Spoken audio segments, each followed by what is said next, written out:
Buenos días, hermanos, el Señor les bendiga. Sean bienvenidos a la casa de nuestro Dios. Vamos a cantar, vamos a gozarnos en este día especial en el cual recordamos ese sacrificio de nuestro Salvador, esa sangre preciosa que nos limpió de pecado, de maldad. Y quisiera leer ahí en Primera de Juan, capítulo 1, versículo 7. Pero si andamos en luz, como Él está en luz, tenemos comunión unos con otros, y la sangre de Jesucristo, su Hijo, nos limpia de todo pecado. Damos gracias a Dios porque en Cristo, en su sangre, somos limpios. Vamos a entonar el himno número 157.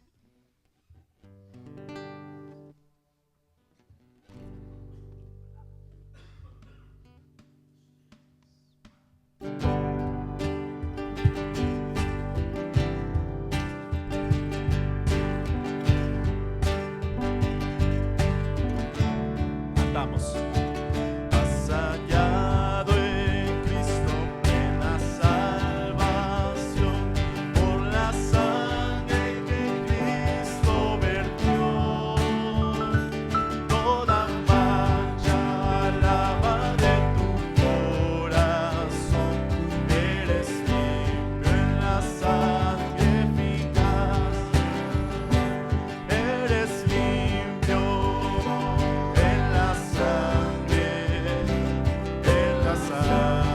de Cristo Jesús. Es tu corazón más blanco que la nieve. Eres limpio en la sangre eficaz. Vive siempre al lado de tu Salvador, por la sangre que Él derramó. Del pecado eres siempre vencedor. Eres limpio en la sangre eficaz. Eres limpio en la sangre de Cristo Jesús. Es tu corazón más blanco que la nieve. Eres limpio en la sangre eficaz. Tendrás ropa blanca al venir Jesús. Eres limpio en la fuente de amor. Estás listo para la mansión de Dios. Eres limpio en la sangre eficaz. Eres limpio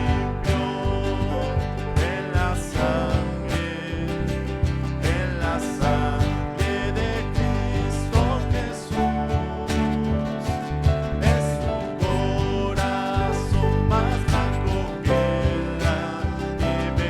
Eres limpio en la sangre eficaz. Cristo ofrece hoy pureza y poder. Oh, acude a la cruz del Señor. En la fuente es que limpiará tu ser. Oh, acepta su sangre eficaz. Eres limpio en la sangre de Cristo Jesús. Más blanco que la nieve. Eres limpio en la sangre eficaz. Amén. Solamente por la sangre de nuestro Salvador Jesucristo somos limpios de pecado y somos aceptos delante de Dios. Sigamos cantando esta mañana.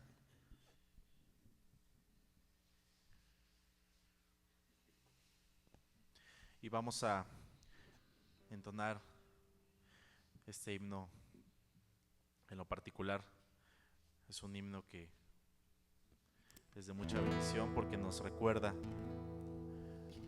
la grandeza de nuestro Dios, cuando a veces solemos dar las cosas por hecho, cuando a veces solemos distraernos tanto en banalidades, nos podemos recordar y podemos pensar en cuán grande es nuestro Dios, y que ese Dios tan grande nos ama, nos amó y mostró ese amor. Vamos a entonar el himno número 20, cuán grande es Él.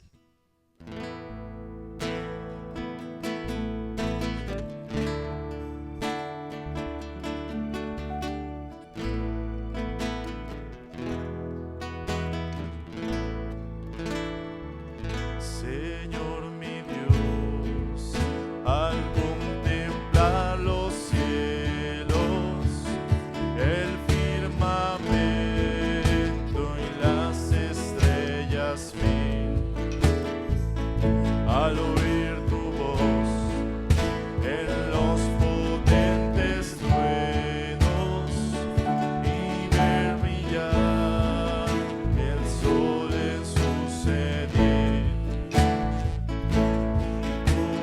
corazón entona la canción, cuán grande es Él, cuán grande es Él.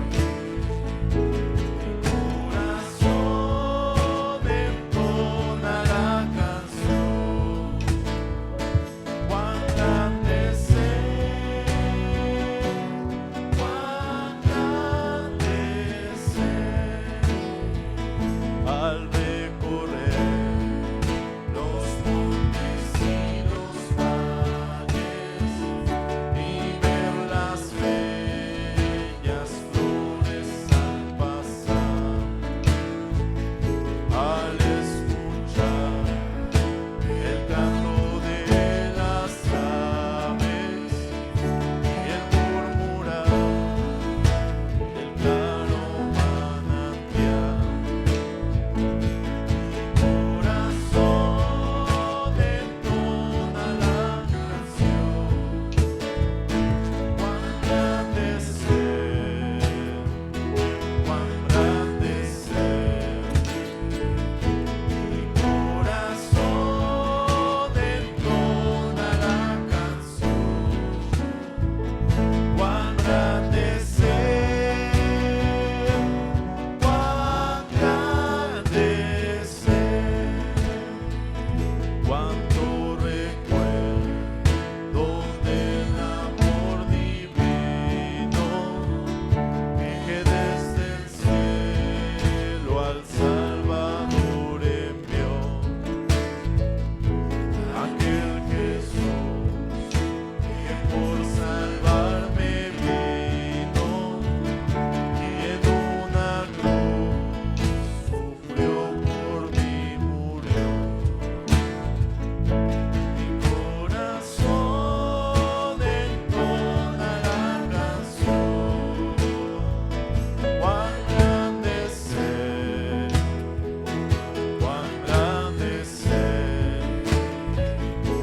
Mi corazón entona la canción, cuán grande es Él,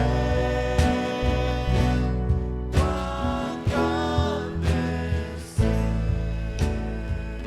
Cuando el Señor me llame a su presencia, al dulce hogar, al cielo de esplendor, le adoraré, cantando la grandeza de su poder y su infinito amor. Mi corazón entona la canción, cuán grande es Él, cuán grande es Él.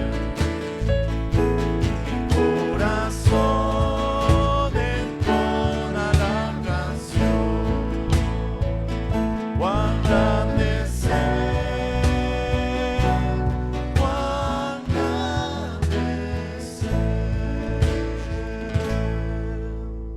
Amén. Pueden tomar sus lugares, hermanos.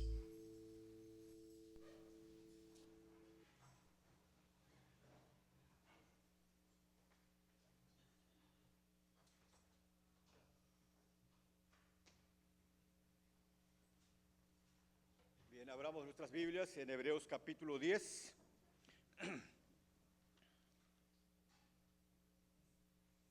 Hebreos capítulo 10, versículos 1 al 25. Dice así la palabra de Dios, le voy a dar lectura, ustedes escucharán ahí siguiendo también con su vista. Porque la ley, teniendo la sombra de los bienes venideros, no la imagen misma de las cosas, nunca puede, por los mismos sacrificios que se ofrecen continuamente cada año, hacer perfectos a los que se acercan. De otra manera, cesarían de ofrecerse, pues los que tributan este culto, limpios una vez, no tendrían ya más conciencia de pecado. Pero en estos sacrificios cada año se hace memoria de los pecados, porque la sangre de los toros y de los machos cabríos no pueden quitar los pecados, por lo cual, entrando en el mundo, dice: sacrificio y ofrenda no quisiste, mas me preparaste cuerpo. Holocausto y expiaciones por el pecado no te agradaron. Entonces dije: he aquí que vengo, oh Dios, para hacer tu voluntad, como en el rollo del libro está escrito de mí, diciendo: primero, sacrificio y ofrenda y holocaustos y expiaciones por el pecado no quisiste, ni te agradaron, las cuales cosas se ofrecen según la ley. Y diciendo luego: he aquí que vengo, oh Dios, para hacer tu voluntad, quita lo primero para establecer esto último. En esta voluntad somos santificados mediante la ofrenda del cuerpo de Jesucristo, hecha una vez para siempre. Y ciertamente todo sacerdote está día tras día ministrando y ofreciendo muchas veces los mismos sacrificios que nunca pueden quitar los pecados. Pero Cristo, habiendo ofrecido una vez para siempre un solo sacrificio por los pecados, se ha sentado a la diestra de Dios. De ahí en adelante, esperando hasta que sus enemigos sean puestos por estrado de sus pies, porque con una sola ofrenda hizo perfectos para siempre a los santificados, y nos atestigua lo mismo el Espíritu Santo, porque después de haber dicho: este es el pacto que haré con ellos después de aquellos días, dice el Señor, pondré mis leyes en sus corazones y en sus mentes las escribiré. Y añade: y nunca más me acordaré de sus pecados y transgresiones, pues donde hay remisión de estos, no hay más ofrenda por el pecado. Así que, hermanos, teniendo libertad para entrar en el lugar santísimo por la sangre de Jesucristo, por el camino nuevo y vivo que Él nos abrió a través del velo, esto es, de su carne, y teniendo un gran sacerdote sobre la casa de Dios, acerquémonos con corazón sincero, en plena certidumbre de fe, purificados los corazones de mala conciencia y lavados los cuerpos con agua pura, mantengámonos firmes sin fluctuar a la profesión de nuestra esperanza, porque fiel es el que prometió. Y considerémonos unos a otros para estimularnos al amor y a las buenas obras, no dejando de congregarnos, como algunos tienen por costumbre, sino exhortándonos, y tanto más cuando veis que aquel día se acerca. Continuamos alabando a nuestro Dios con nuestros cantos.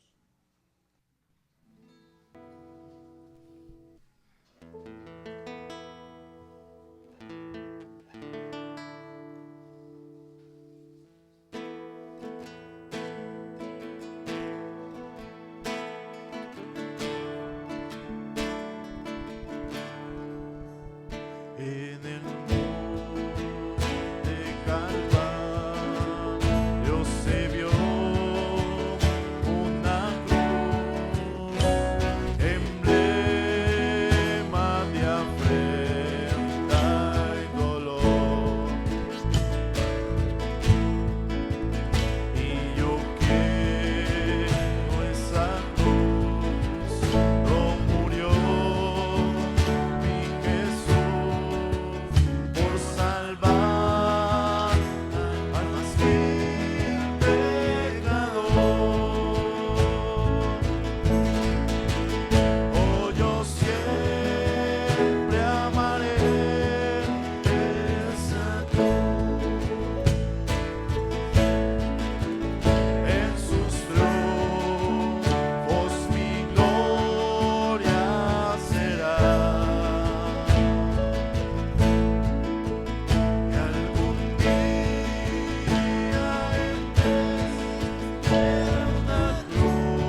sigamos alabando a nuestro Dios.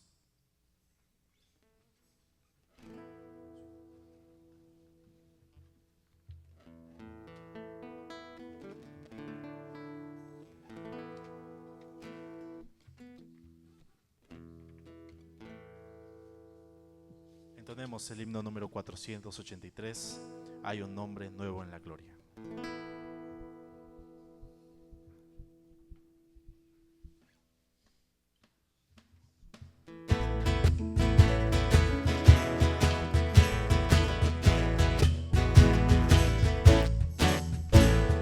Una vez perdido vivía yo, lejos y vagando en error, mas la voz de Cristo me alcanzó, me llamó con tierno amor.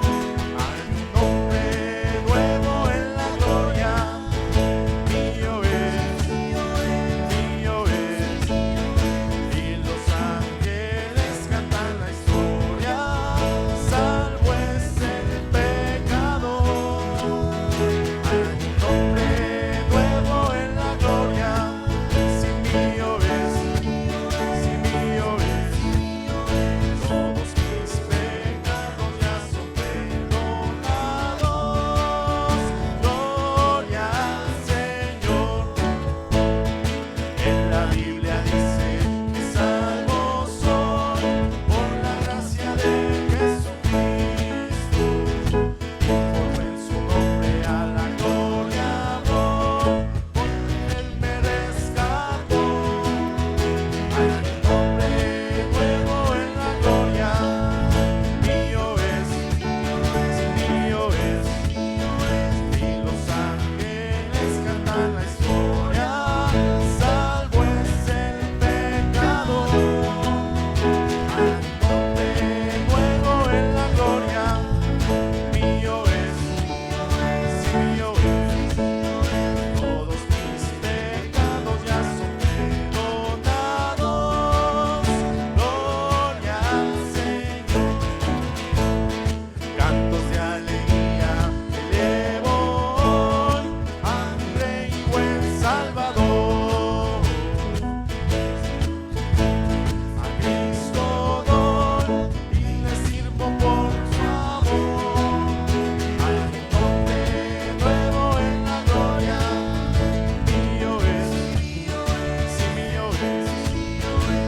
los ángeles cantan la historia, salvo es el pecador. Hay un nombre nuevo en la gloria, mío es, todos mis pecados ya son perdonados. Gloria al Señor. Amén. Nuestros pecados son perdonados solamente por gracia. Por gracia sois salvos por medio de la fe. No por obras, sino por la gracia de nuestro Salvador. Entonemos el himno 110 en la cruz.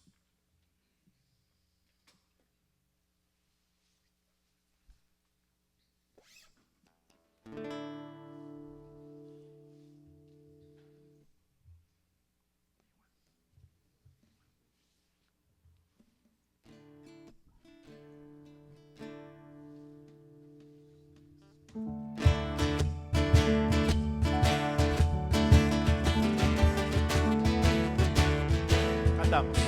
Herido, triste a Jesús, mostrele mi dolor. Perdido, errante, vi su luz, bendígome en su amor. En la cruz, lo primero vi la luz y las manchas de mi alma yo lavé. Fue allí por fe, lo vi a Jesús.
Vamos a entonar un último himno esta tarde. Entonemos el himno número 409. Oh, qué amigo nos es Cristo. Él llevó nuestro dolor y nos manda que llevemos todo a Dios en oración. Entonemos este himno.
Pueden tomar sus lugares, hermanos.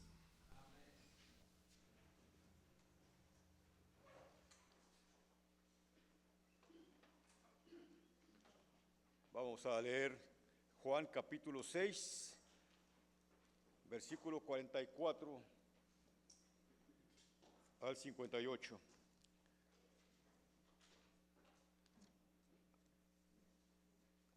Vamos a leerlo de manera alternada. Yo voy a leer el primer versículo, el 44, y ustedes seguirán con el 45, y juntos terminamos en el 58.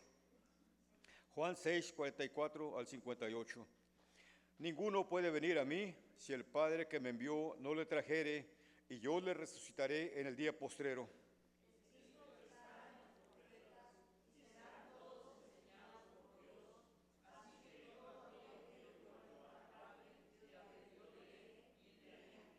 No que alguno haya visto al Padre, sino aquel que vino de Dios, éste ha visto al Padre.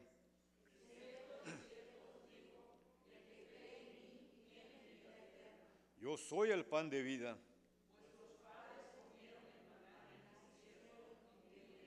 Este es el pan que descendió del cielo, para que el que de él come no muera.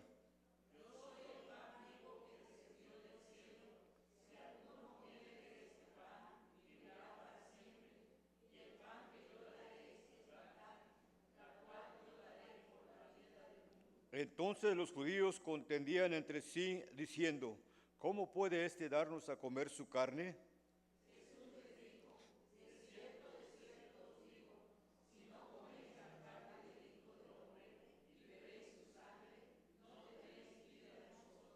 El que come mi carne y bebe mi sangre tiene vida eterna, y yo le resucitaré en el día postrero.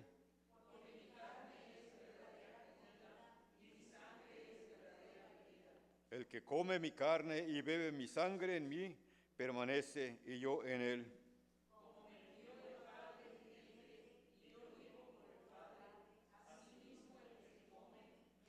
Es el pan. Este es el pan que descendió del cielo, no como vuestros padres comieron el maná y murieron, y el que come de este pan vivirá eternamente. Vamos a preparar sus corazones para escuchar la palabra de Dios.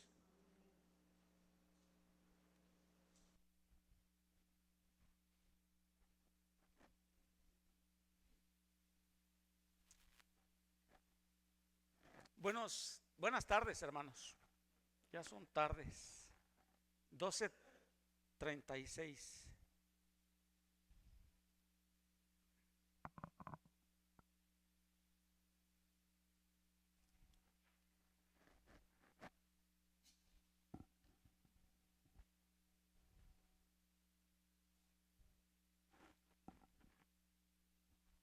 Bien. El mensaje de esta mañana obedece a la ordenanza, una de las dos ordenanzas que nos prescribe la palabra de Dios, que celebremos como Iglesia de Cristo. Y hoy nos corresponde celebrar la Cena del Señor, la cual no especifica la Biblia con qué periodicidad se debe celebrar, pero yo sí alcanzo a ver que cada vez que la iglesia se reunía, celebraba esta ordenanza. Entonces el mensaje de esta mañana se llama En memoria de mí, citando las palabras de 1 Corintios 11 que el apóstol Pablo citó a su vez de nuestro Señor Jesucristo cuando celebró la Pascua y estableció la Cena del Señor. Así que vamos a buscar en nuestras Biblias y vamos a mantener abiertas nuestras Biblias en la primera carta a los Corintios, en el capítulo 11, lectura que hacemos cada que celebramos, nosotros lo hacemos cada mes, cada vez que celebramos la Cena del Señor. Y pues esa es la presentación del mensaje. Así que vamos a comenzar con la introducción.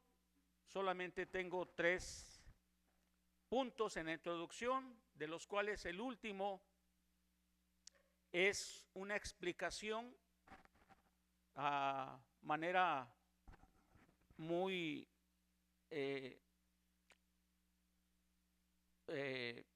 apocopada, tal vez muy resumida, de el significado correcto de la Cena del Señor. Entonces vamos a pasar a la introducción. Creo que es una buena oportunidad de explicar este pasaje y poder darle una aplicación a nosotros en este tiempo como iglesia. El mensaje lo comienzo con una pregunta. ¿Cómo una ceremonia, porque eso es la Cena del Señor, una ceremonia ordenada por Jesús, una ceremonia simbólica, conmemorativa y proclamativa, puede escalar al nivel de un sacramento? No porque en la iglesia bautista pensemos que sea un sacramento, y tampoco pensamos que el bautizo sea un sacramento. Digo, no lo pensamos porque no vemos ninguna base bíblica para asegurar tal cosa. Y digo escalar porque los sacramentos, cuando menos en las confesiones que así lo sostienen, es una manera de atribución de gracia. Y las raíces de ese concepto sacramento, yo diría que son hasta paganas, porque no solamente obedece a una mala interpretación de la Biblia, en este caso de los sacramentos o de las ordenanzas, como lo vemos, sino también se ve mucha influencia de las filosofías paganas, de las religiones paganas que imperaban en aquel tiempo. Por eso la pregunta, ¿cómo en algunos grupos religiosos que también se autodenominan cristianos, y yo no sé si lo son, pero se autodenominan cristianos, estas ordenanzas, la cena del Señor y el bautizo, pueden ser catalogadas, elevadas a la categoría de sacramentos? Y en algunas otras iglesias que repito, se autodenominan cristianas, hasta añaden algunos otros y los cualifican como otorgadores de gracia. Por lo cual, a manera de introducción, en este tiempo, habría que especificar qué significa la palabra sacramento. Y como no tengo muy buena memoria, lo voy a leer. La palabra sacramento viene del latín sacramentum, que a su vez es traducida del griego mysterion. Y la palabra mysterion en la Biblia se refiere a algo secreto que Dios había mantenido sin revelar. Eso queremos decir con secreto, no algo oculto. Se refiere a algo que Dios no había revelado, pero que fue revelado a los creyentes, dejando así de ser misterio y pasando a ser parte del fundamento de nuestra fe y de nuestra doctrina. Entonces, cuando se habla de sacramento, se habla de misterio. En ese sentido, pues podríamos pensar que sería correcto. Pero cuando se le añaden otros elementos, tales como si el mismo sacramento tuviera poder u otorgara gracia, entonces tendríamos que pensar en que es un concepto equivocado. El sacramentum era el juramento sagrado de consagración que los soldados del ejército romano juraban ante el emperador en turno, de tal manera que se hacían como apartados, como santos, como sagrados para el emperador. Recordar aquí que el emperador reclamaba y muchos de ellos no admitían que se refirieran a ellos sin considerarlos divinos, sacros. Un soldado que se consagraba al emperador estaba diciendo que se estaba consagrando a la divinidad del emperador. De tal manera que sacrare, que es el verbo, significa hacer santo o consagrar. Y el sufijo mentum es traducido como medio o instrumento, significando literalmente que sacramento es el instrumento para que el que lo hace, el que lo realiza, sea santo. Sacramento es un medio, un instrumento para que la persona que lo está realizando se haga santo. Como si esas galletitas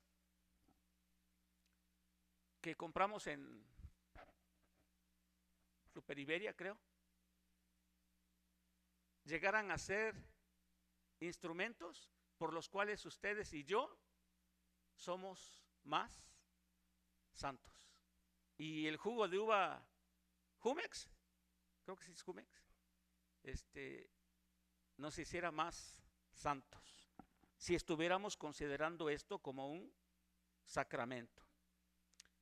El término evolucionó para significar un rito sagrado que actúa como un signo sensible de la gracia de Dios.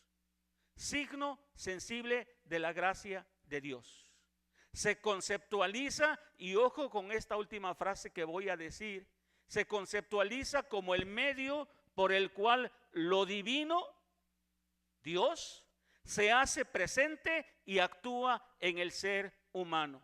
La base, el fundamento de muchos conceptos, de muchos dogmas, de distintas confesiones, al declarar que de alguna manera esto es un sacramento, es que en ese momento, yo no sé si cuando vamos a hacer la oración, yo no sé en qué momento, en la Iglesia Católica sí dicen que cuando el cura voltea hacia el sagrario, o cómo se llama, y pronuncia aquellas cosas en latín, en ese momento la esencia de la galleta deja de ser esencia galletosa y se convierte esencialmente en el cuerpo de Cristo, la carne de Cristo.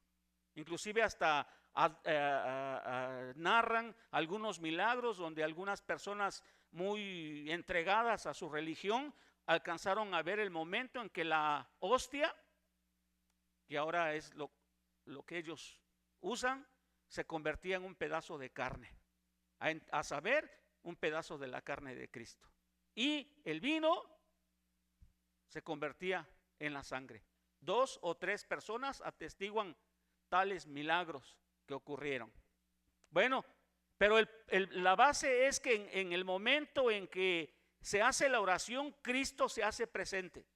Y algunas confesiones que consideramos evangélicas también dicen tal cosa, que ahora que vamos a tomar esta ordenanza de la cena del Señor, la presencia de Cristo está arriba, abajo, a los lados, a través de, dentro de, y una serie de cosas. Por lo cual voy a explicar algunas posturas. Bueno, no solamente se hace presente, sino ellos dicen que cuando tomas el vino y comes el pan, de alguna manera esa presencia en ese momento entra en tu vida y por lo tanto te hace más santo. Explicamos esto, hermanos, porque nos importa la verdad. Yo no creo que seamos tan indiferentes que participemos de esta ordenanza sin entender qué estamos haciendo. No es un rito o una ceremonia más. Tenemos que entenderlo. Y porque queremos obedecer a Dios, queremos hacerlo con el significado correcto. Entonces existen 3 posturas. Una, la transubstanciación, sostenida por la Iglesia Católica, donde dice que cuando el cura católico dice en latín, tiene que ser en latín, voltea hacia el altar o cómo se llama, y dice esas palabras latinas, hoc corpus mei, que en latín significan esto es mi cuerpo.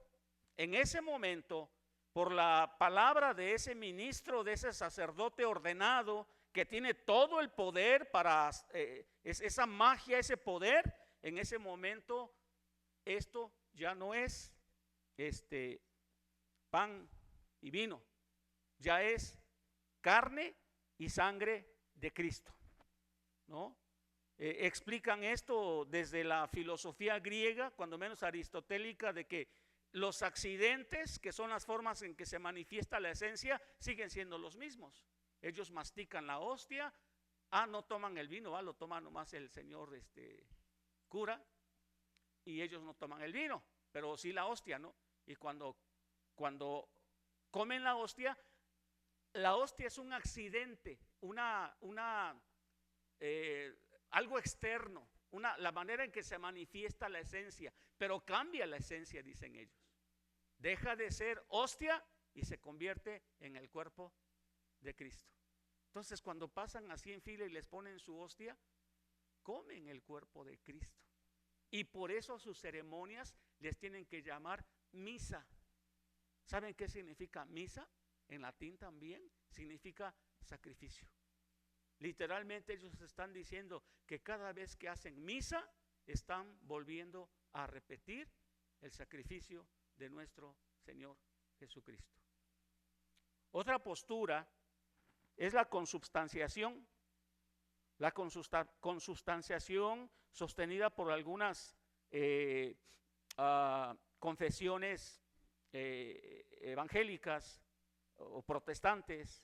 De hecho, Lutero sostenía esta doctrina que dice que Cristo está verdadera y, fíjense, Cristo está verdadera y físicamente presente en, con, a través, debajo de los elementos. La presencia de Cristo se añade al pan, a la galleta de Aurrerá, se añade al pan y al vino Jumex invisiblemente. Bueno, es que ellos creo que sí hacen la cena del Señor con vino de consagrar, del que pega. La carne y la sangre está presente con los elementos físicos del pan y el vino. Eso se llama consubstanciación. Hay otra postura que se llama la presencia mística, que ya no investigué tanto, ¿verdad? Pero nosotros creemos lo siguiente, y lo voy a leer ya como tercer punto de la introducción, para que podamos tener bien claro qué significa bíblicamente, iba a decir para nosotros, pero bíblicamente qué significa la cena del Señor. El significado correcto para nosotros, que dice la Biblia, es que la cena del Señor es una ordenanza, porque Dios la ordenó. Los verbos están en imperativo: tomad, comed, recordad, ¿verdad? Es una ordenanza simbólica, es decir, la galletita, el vino, no se convierten, no está la presencia de Jesucristo ahí, sino que son símbolos, simbolizan, y son importantes, todo símbolo es importante, simbolizan el cuerpo y la sangre de Cristo. Y en general simbolizan el sacrificio que Jesucristo realizó en aquella cruz, dando su vida por nosotros. La cena del Señor es una ordenanza simbólica que nos recuerda el sacrificio de Jesucristo. En esa categoría es una ceremonia conmemorativa en el pasado, lo que Cristo hizo en el pasado, porque Él dice: en memoria de mí. En el presente, nosotros como iglesia, porque es para la iglesia, es para los que han creído en Jesucristo como su Señor y Salvador, en el presente reconocemos nuestra necesidad de que Cristo nos sustente. Por eso leímos ahí en Juan capítulo 6 y el versículo 35 dice Jesús: yo soy el pan de vida, el que a mí viene nunca tendrá hambre, y el que en mí cree no tendrá sed jamás. Y en el futuro anunciamos, proclamamos, anunciamos con gozo, con intensidad, con pasión, con amor, la obra de Cristo, con la esperanza ciertísima de que Cristo vendrá otra vez como juez y como rey. Es decir, bíblicamente, al tomar la cena del Señor como iglesia, como los discípulos del Señor, como los que hemos creído en Jesús como Señor y Salvador, estamos recordando, simbolizando lo que Cristo hizo en aquella cruz para rescatarnos del pecado y darnos nueva vida en Él. Bueno, y aquí tendría que terminar el mensaje, porque con este significado ya terminamos. Era el mensaje más corto que habría dado aquí en Emanuel, pero no. Así que vamos a los siguientes, al primer punto. ¿No avanza el power? Bueno, esa es la introducción.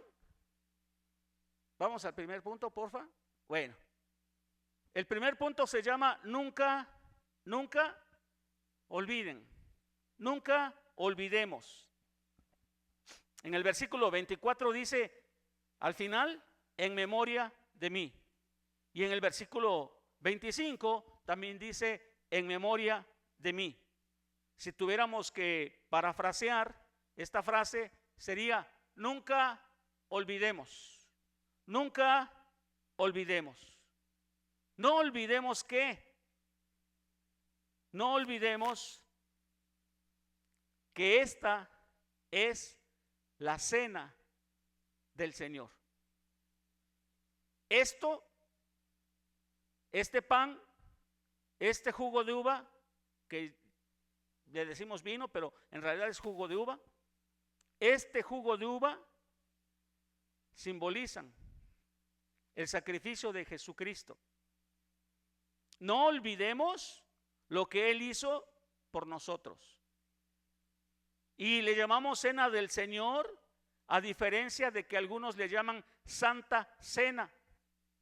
Creo que hasta en la semántica de estas frases, la diferencia de estas frases, decir Santa Cena es como atribuirle santidad a la ceremonia en sí misma o a los elementos de la ordenanza.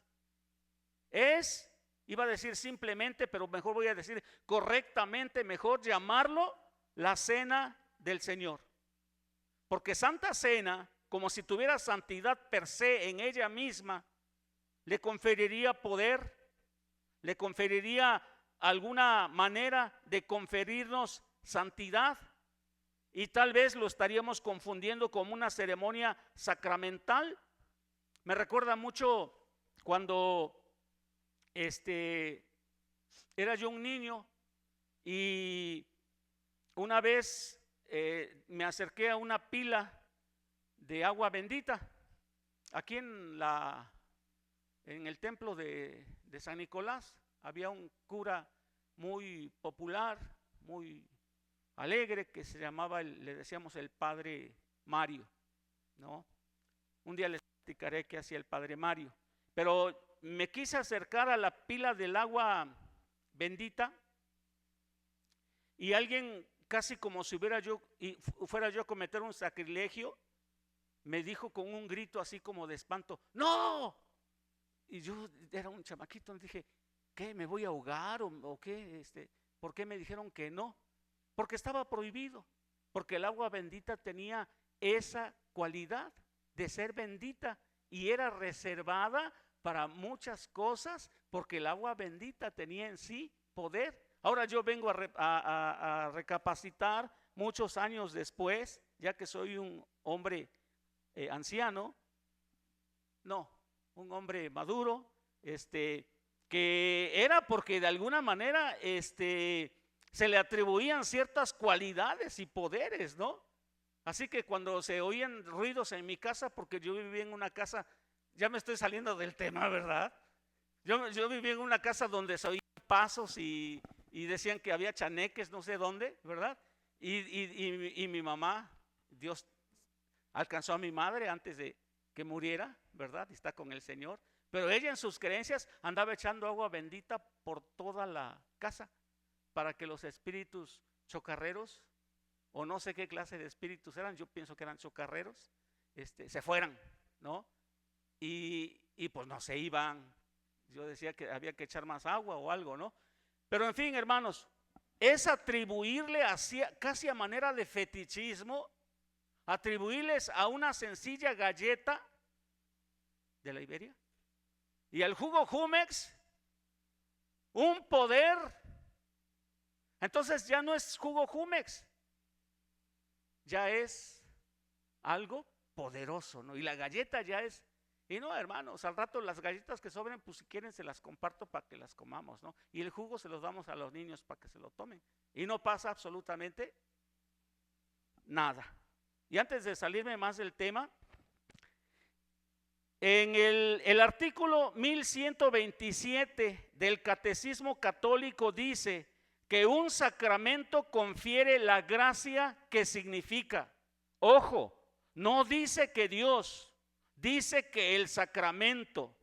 En el Concilio de Trento, celebrado en el año 1545, se aceptó la transustanciación como dogma, que dice que, cito del Concilio de Trento, la sustancia, ojo, escuchen, la sustancia real de Cristo entra en nuestro interior y produce una transformación en nuestro ser tan fuerte que como consecuencia la gracia se confiere sin depender de la fe del receptor.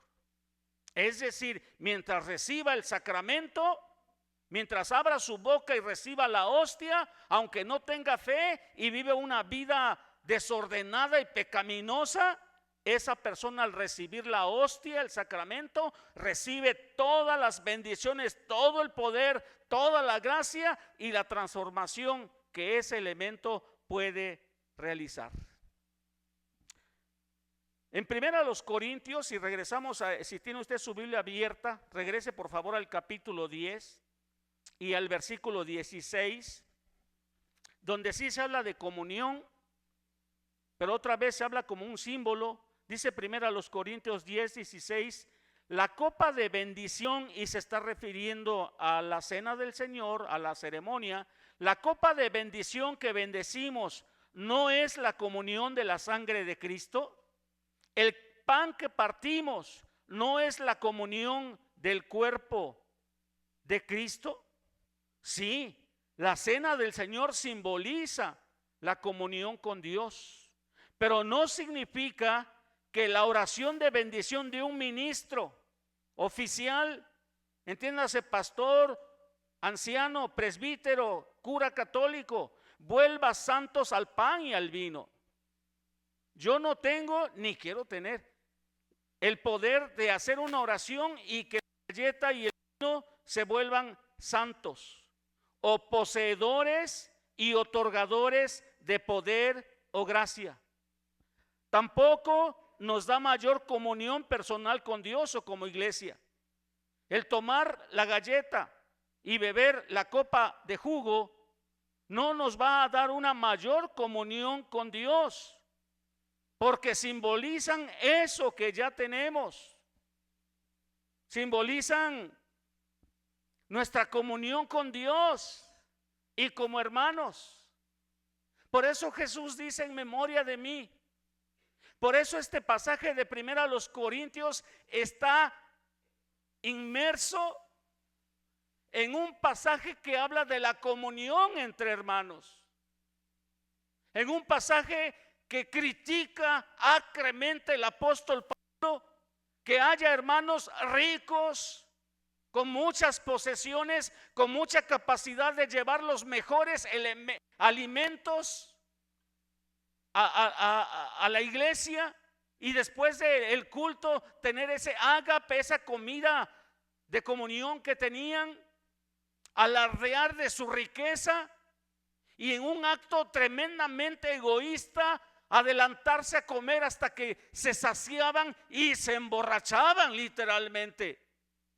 Y el pobre hermano que tal vez aún era esclavo o que no tenía esa condición económica poderosa y que tal vez ni siquiera podía llevar nada, fuera humillado y despreciado por los hermanos pudientes.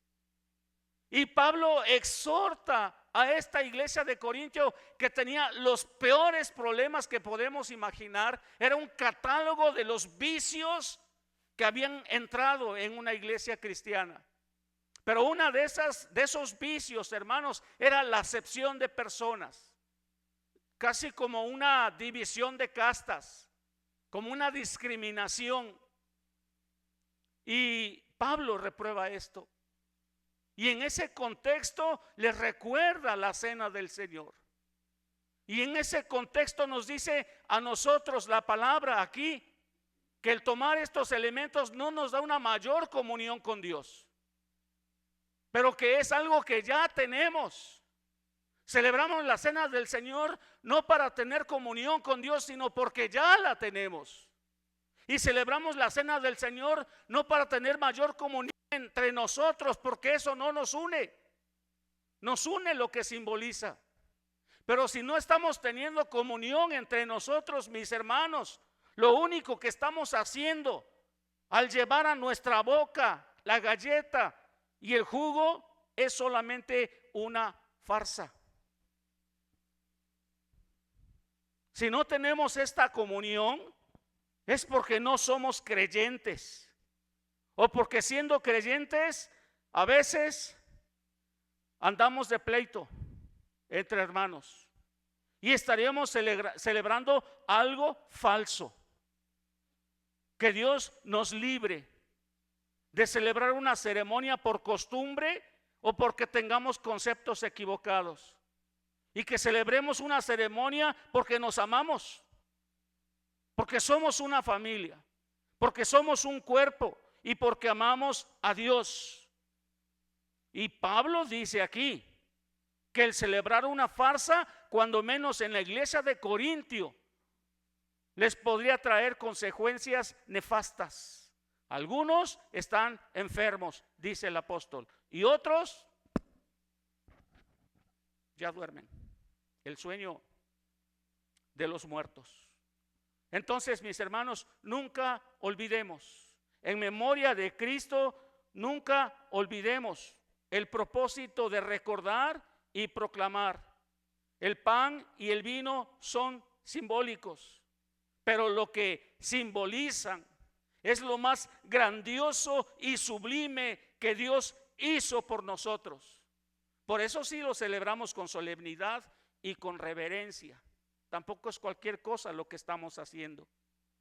El sacrificio de Jesús, y por eso ponemos la sangre en los dinteles de las puertas de los hogares egipcios, de los hogares israelitas en Egipto, porque esa sangre era la sangre del cordero que cada familia tuvo que sacrificar y untar la sangre en los dinteles para que el ángel de Jehová no se llevara al primogénito de ese hogar. Esa puerta representa un acto de fe, representa que las personas que lo habían hecho habían creído en Dios y llevaron a cabo las instrucciones que Él les encomendó. La Pascua conmemora la liberación de Israel de la esclavitud de Egipto. Nuestro Señor Jesús, hermanos, es nuestro gran libertador que nos libera de los pecados que nos tienen cautivos. Jesús es el Cordero Pascual que nos vino a salvar de nuestros pecados y de las consecuencias de estos. Dice Éxodo 13, 14 al 16, como una prescripción que Dios le dio a su pueblo para que cuando las nuevas generaciones, y de hecho en Deuteronomio esta misma instrucción se le da a la nueva generación, los menores de 20 años que recibieron otra vez la ley ahí en Deuteronomio. Pero cito de Éxodo 13 del 14 al 16. Y cuando mañana te pregunte tu hijo diciendo, ¿qué es esto? Le dirás, Jehová nos sacó con mano fuerte de Egipto, de casa de servidumbre, y endureciéndose Faraón para no dejarnos ir, Jehová hizo morir en la tierra de Egipto a todo primogénito, desde el primogénito humano hasta el primogénito de la bestia. Y por esta causa yo sacrifico para Jehová todo primogénito macho y redimo al primogénito de mis hijos.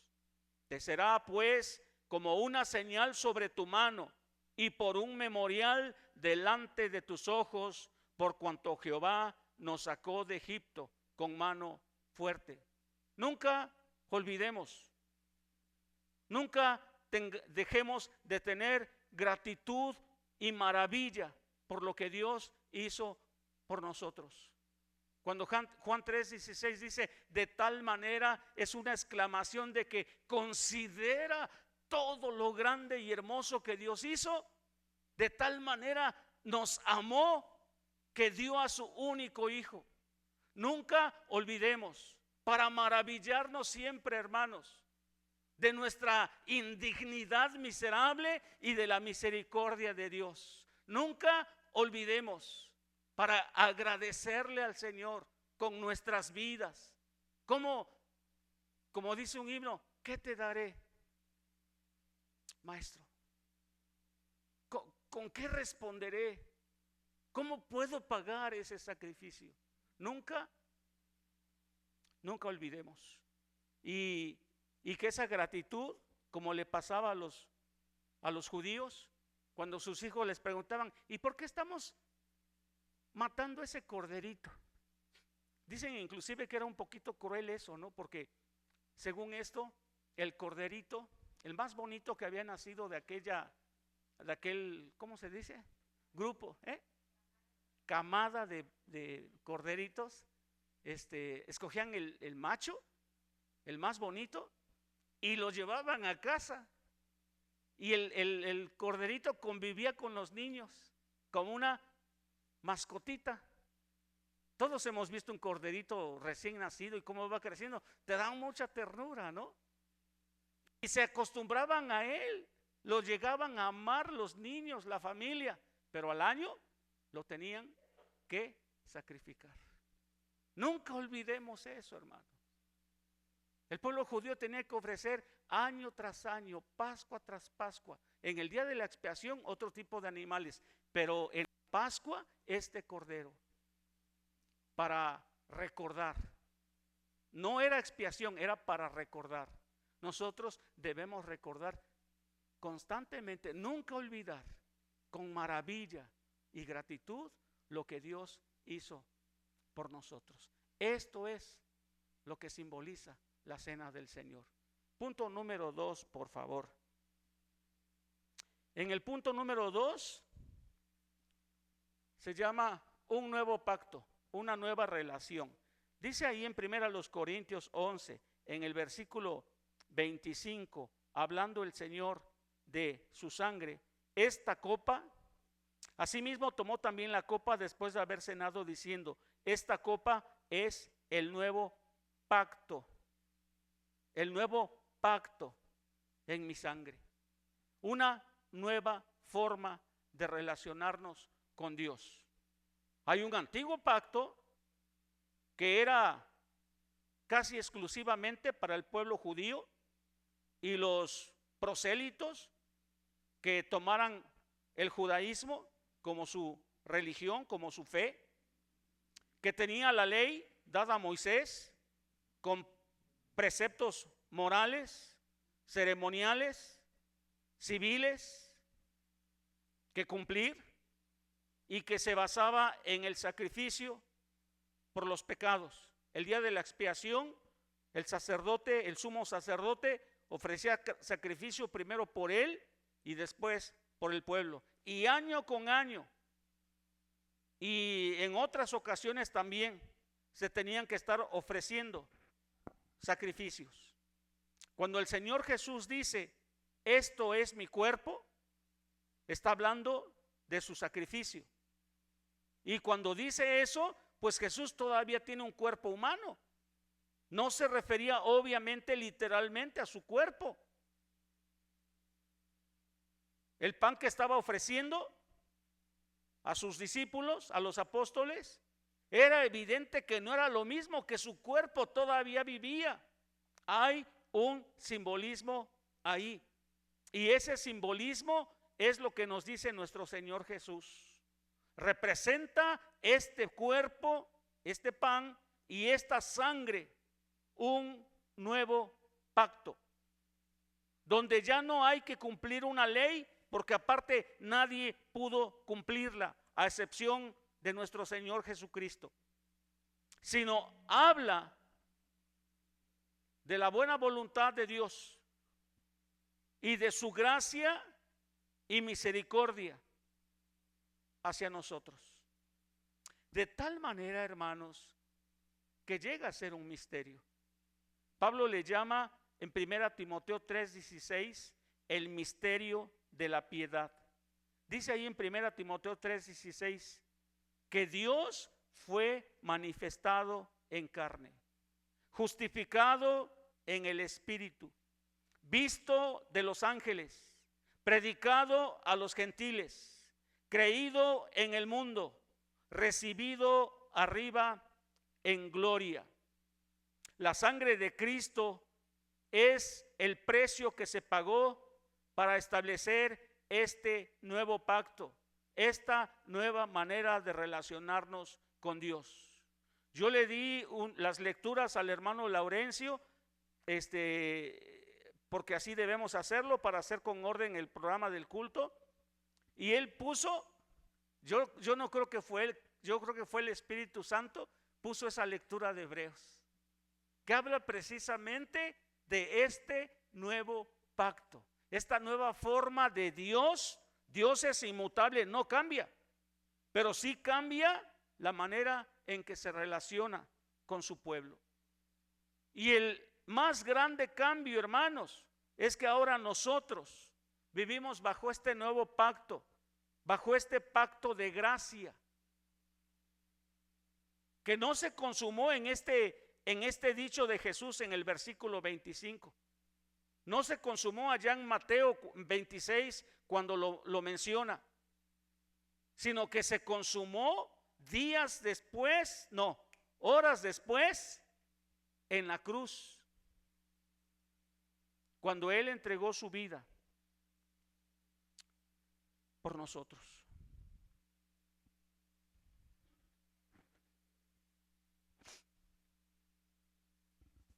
Este nuevo pacto, el concepto pagano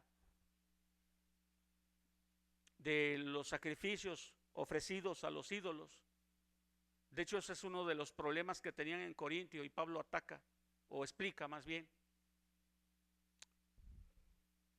Se preguntaban si se podía comer carne sacrificada a los ídolos, porque en el concepto pagano, y era el concepto que tenían los corintios siendo europeos, existía el concepto de que esa carne que había sido ofrecido al ídolo X, a Diana, de los efesios por ejemplo, al ser ofrecida y estar ahí, y aparte de todas las perversiones que se hacían en honor a la diosa de la fertilidad, que ese pan adquiría la esencia de esa diosa. De alguna manera Diana venía sobre la carne, y entonces los que creían en Diana, cuando comían de esa carne, adquirían con la carne la deidad de Zeus, Diana, Apolos, los dioses griegos que los romanos adoptaron con otro nombre para su mitología. Y eso es lo que se creía. Y lo que yo trato de explicar aquí, precisamente ya lo hice en todo lo que dije antes, hermanos, es que los hijos de Dios tengamos ese falso concepto. No adquirimos nada ni de Jesús ni de Dios a través de estos elementos físicos. Solamente es una ceremonia conmemorativa de este nuevo pacto. No necesitamos la cena del Señor para tener comunión con Dios. El sacrificio de Cristo hizo posible que el velo del templo como símbolo también se rompiera. Y ahora al lugar santísimo podía entrar todo aquel que creyera en Cristo. Y como dice el apóstol Pablo, en Cristo y en su obra, en Cristo crucificado, en Cristo que hizo todo esto posible. Somos bienaventurados, dichosos, bendecidos de estar viviendo bajo este pacto de libertad, de acercarnos con confianza y con libertad al trono de Dios, como el más grande acto de amor por nosotros que solamente Dios pudo realizar. ¿No le da gloria a Dios por esto? Y número 3, hay una pregunta aquí que creo que es muy importante que nos hagamos nosotros. Que está aquí ya ahora, ¿va? El punto número 3 es una pregunta importante. ¿Digna o indignamente? ¿Cómo va usted a celebrar la cena del Señor esta mañana? Si es que la va a celebrar. ¿Lo hará digna o indignamente? Y voy a leer, hermanos, porque necesitamos tener la lectura.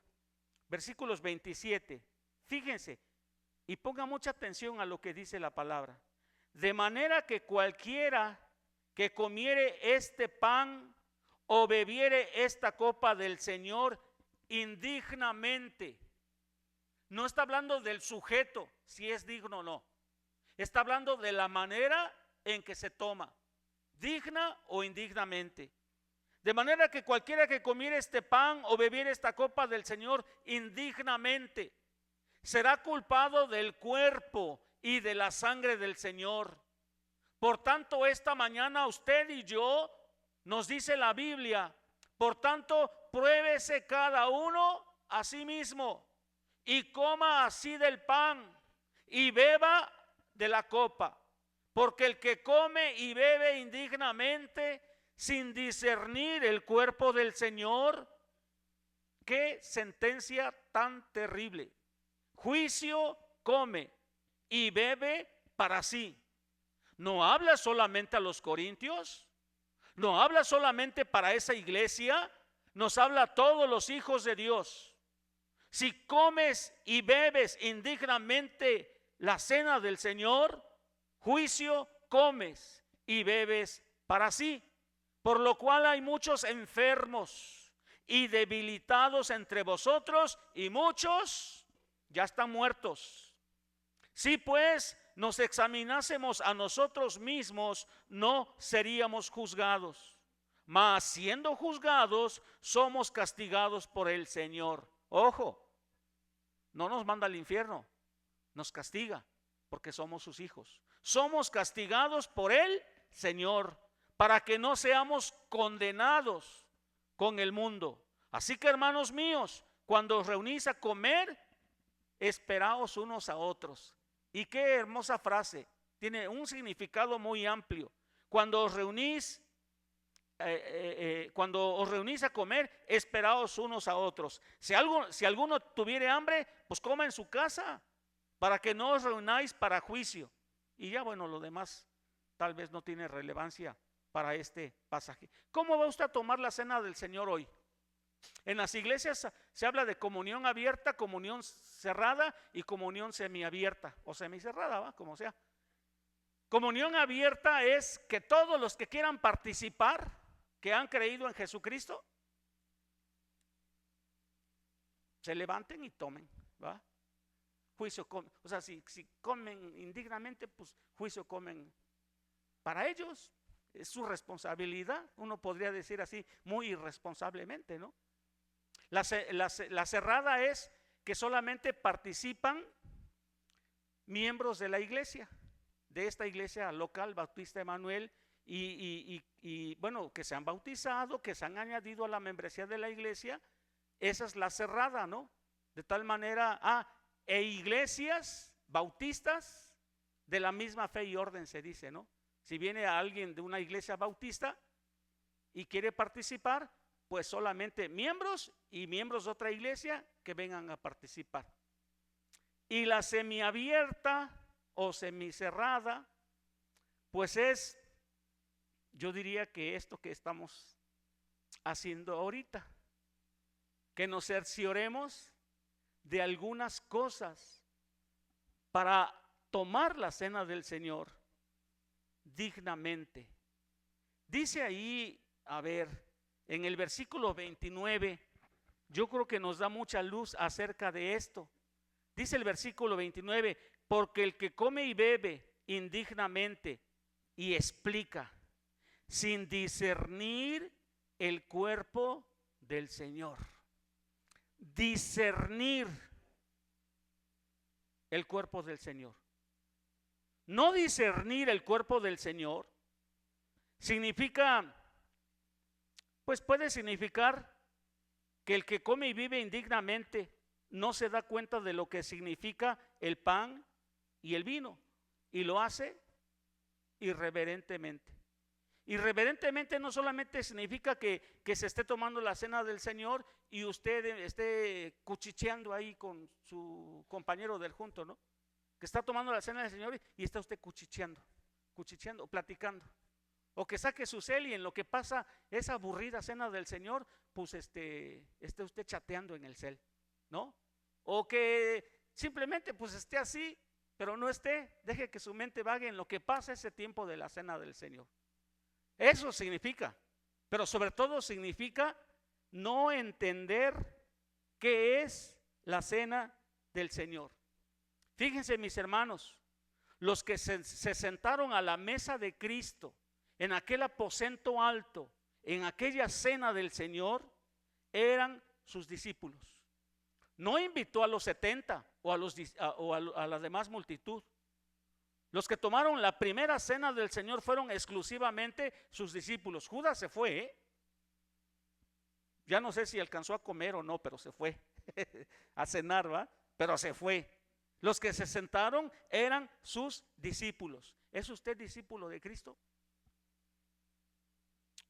¿Es usted discípulo?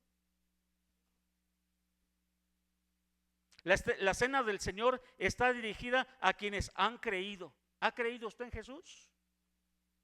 ¿Le ha recibido en su corazón como Señor y Salvador de su vida? Dice Hechos, de hecho vamos a buscar, si gusta, Hechos 2, 41 y 42. Hechos 2, 41 y 42. Porque es importante ver esto, hermanos, para que, yo creo que usted no quiere beber ni comer indignamente, ¿verdad? Porque hay una sentencia muy fuerte ahí. Hechos 2, 41 y 42 dice así: así que los que recibieron su palabra, ¿qué hicieron? Recibieron su palabra, creyeron, se arrepintieron, le dijeron a Cristo: Señor, quiero que seas mi Señor y mi Salvador. Recibieron su palabra. Entonces fueron ¿qué? Bautizados. Número 2, creyeron, se bautizaron. Número 3, se añadieron a la iglesia de Cristo como 3,000 personas.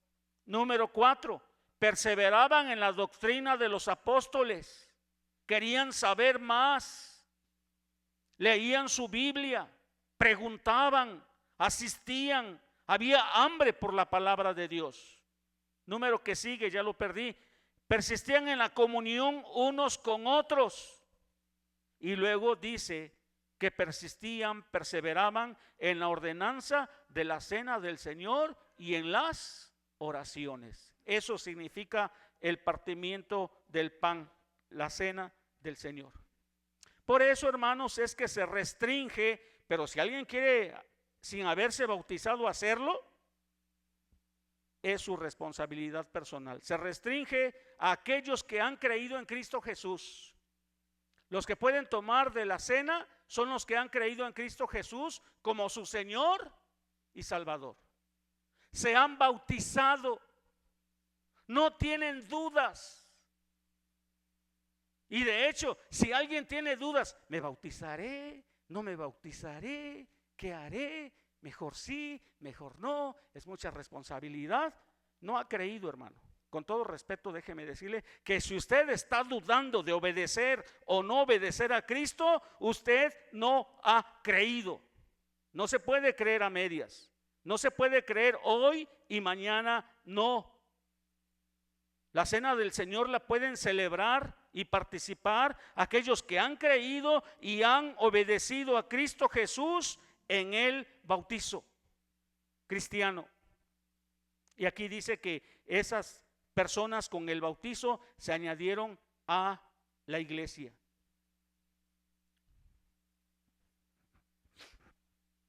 No debe haber dudas en obedecer al Señor.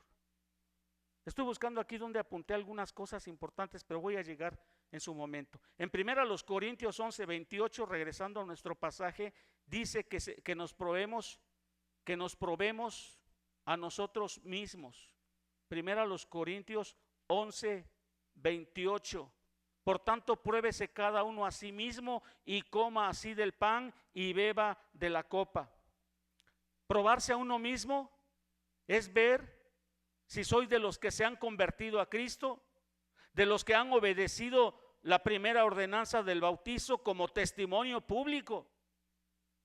Es decirle a todos: yo he creído en Jesús como mi Señor, como mi Salvador.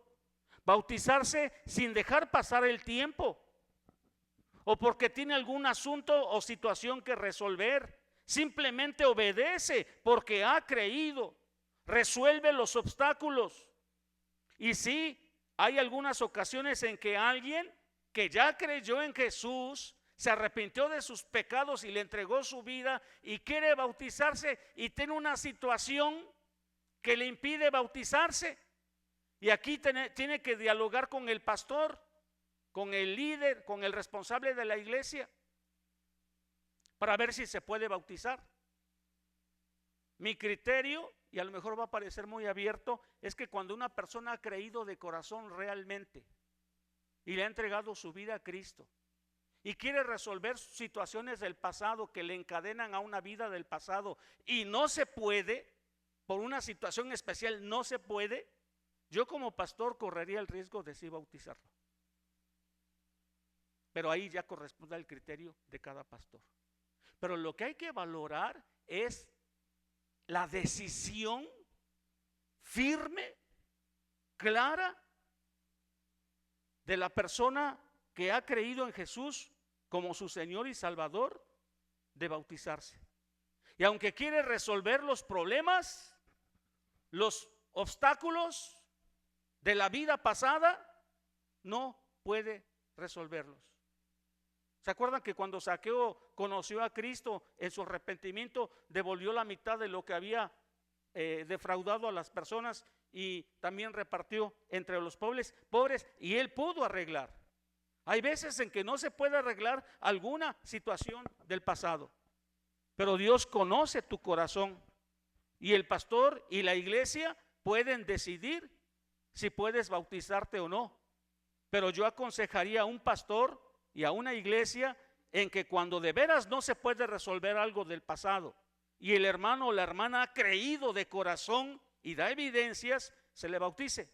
Siempre será un riesgo, siempre, pero más vale correr el riesgo de obedecer y no estar parando por situaciones del pasado. Y digo esto por si hay alguien aquí que no se ha bautizado porque no puede resolver algo de su vida pasada, pero realmente ha creído en Jesús y quiere vivir para Él. Oremos que se resuelva, y si no se resuelve, hacerlo. Pero bueno, ahí ya cada caso requiere una atención especial. Pero si nada te lo impide, hermano, y estás dudando y no participas y dices, es que soy honesto o honesta, no quiero bautizarme porque no quiero compromisos. También debemos decir honestamente que estás desobedeciendo, que estás postergando una decisión que habla de desobediencia. Yo creo en Cristo, es lo que estás diciendo, pero no lo digo públicamente. Creo, pero no creo. Así que ahí estaban los apóstoles. Tuvieron muchas fallas, muchas. Pero la cena del Señor fue para ellos porque habían creído. Con todo y sus fallas decidieron obedecer a Jesucristo. Y el segundo punto de no discernir el cuerpo y la sangre de Jesucristo es el contexto en el cual se escribe este pasaje. El que come y vive el que come y vive indignamente es el que no se ha dado cuenta de que toda la iglesia es el cuerpo de Cristo y no está en armonía con sus hermanos, con alguno de ellos o con todos. Si en esta mañana usted está molesto con algún hermano, no se lleva bien, o a lo mejor le saluda en términos de buenos modales nada más, pero hay una distancia, hay recelo, hay muchas cosas, hermanos, que aunque estamos aquí en este edificio juntos, la verdad no tenemos una buena comunión. Yo no sé si yo soy extraño, raro. A mí me ha pasado que hay veces que con algún hermano lo saludo porque debo saludarlo, pero no tengo ese gusto, como cuando ves a un hermano y lo quieres abrazar y te da gusto verlo. A mí me ha pasado, hermanos, como tu familia, ¿no? Ahora que los 3 hijos están lejos y se llegan a aparecer aquí por Córdoba, con cuánto gusto vas y los abrazas y los besas, etcétera. Y yo confieso que ha habido muchas veces en mi vida que ver a un hermano, por lo que me haya hecho, dicho, por las situaciones que estemos viviendo, ahí viene el hermano, pero pues ya, hermano, ¿cómo está? Que Dios le bendiga, ¿no?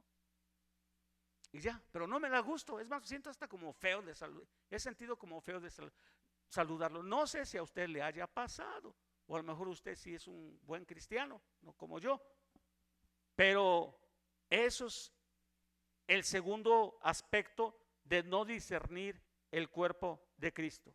Toda persona en cuyo corazón hay odio.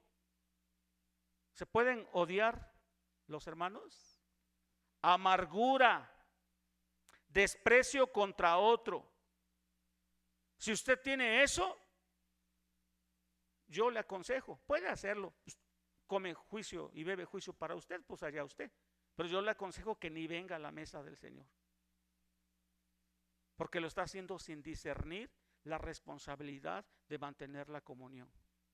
Pídale perdón, arregle esas situaciones para que no coma y beba indignamente. Al comer la cena del Señor, así lo hace indignamente. Y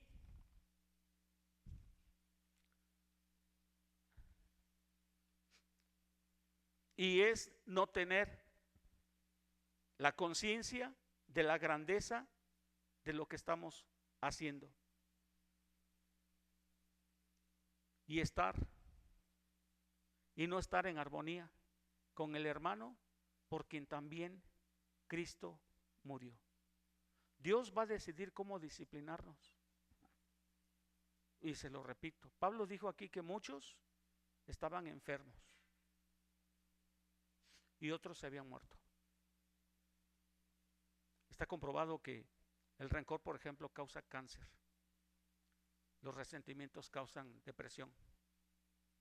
Y el andar de la greña, perdón, coloquialmente, el andar siempre de pleito con los hermanos nos causan muchos trastornos psicosomáticos. Qué palabrita, ¿no? Nos hace daño en el cuerpo también, nos causan enfermedades. ¿Y hasta cuándo arreglaremos esto? ¿Hasta cuándo tomaremos la cena del Señor de una manera digna? Porque hemos decidido creer y aceptar todo lo que la palabra de Dios nos dice en cuanto a que somos la familia de Cristo.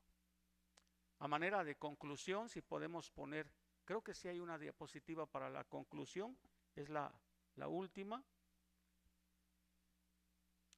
La mesa del Señor, hermanos, en esta mañana no es para no pecadores.